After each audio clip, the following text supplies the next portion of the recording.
who was third across the line as we started this last lap, in perfect position to try and drag past on the back straight. Yellow flag, stationary yellow flag still being shown there.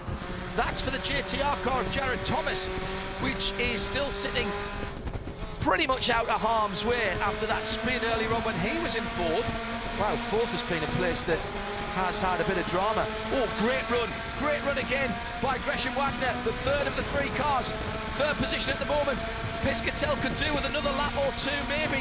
Here comes the battle for the lead down into the final corner for the final time of asking. And the man who was leading, Michael Carter, is now going to be back in second, maybe third. They all go in Sumiting. What a brilliant move down the inside by Gresham Wagner.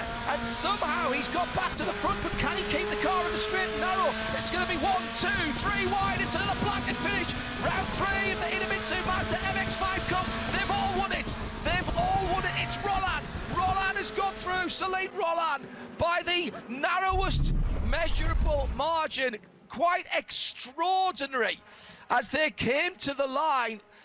Really impossible to tell them apart.